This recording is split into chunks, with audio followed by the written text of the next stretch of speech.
SP, como vai? Bom dia a todos, boa tarde a quem estiver vendo esse vídeo por todo o Brasil. Vários carros, somos especialistas em muitos segmentos, mas também em direção elétrica, claro.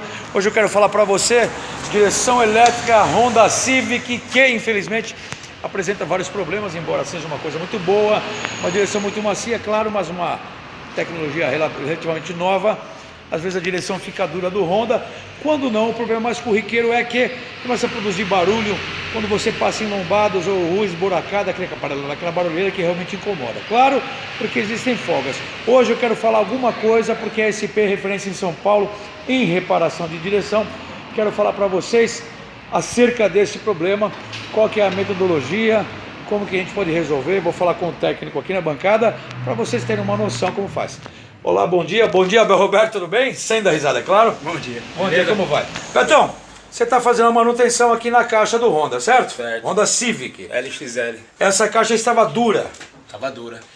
Estava dura. Quando não está dura, também está produzindo aquela barulheira que é o mais corriqueiro, que é aquela folga.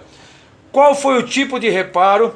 Como que você atuou nessa caixa para obter um resultado, pelo menos para acabar com o barulho, sendo que essa caixa está mole, está com a parte elétrica mole, a direção está até macia, mas está com barulho para a esquerda, para a direita, enfim, com uma certa resistência. Então, eu tive que fazer o reparo dela, né? Certo? Trocar o reparo tanto da regulagem, Certo. como das pontas. Certo. Porque isso aí que estava efetuando. A gremalheira em si ela estava boa. Certo. Né?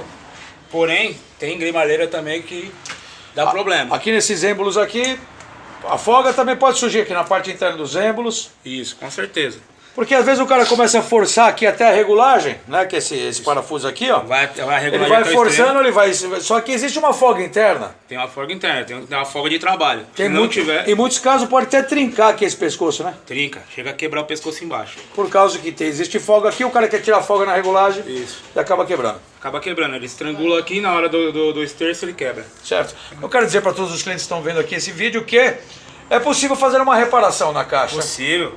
A parte mecânica, 80% das caixas é possível. E não precisar, claro, gastar a muito dinheiro com outra caixa. Ah, isso é mais barato, mais em conta, né? Olha só que dica importante, você que está vendo esse vídeo, você que é aqui de São Paulo, qualquer estado brasileiro, enfim, conte conosco, conte com o Roberto. Vamos fazer um trabalho profissional, claro, gastando muito menos, tá certo? Betão, muito obrigado por sua atenção. Ficamos por aqui, bom dia a todos, valeu! Bom dia.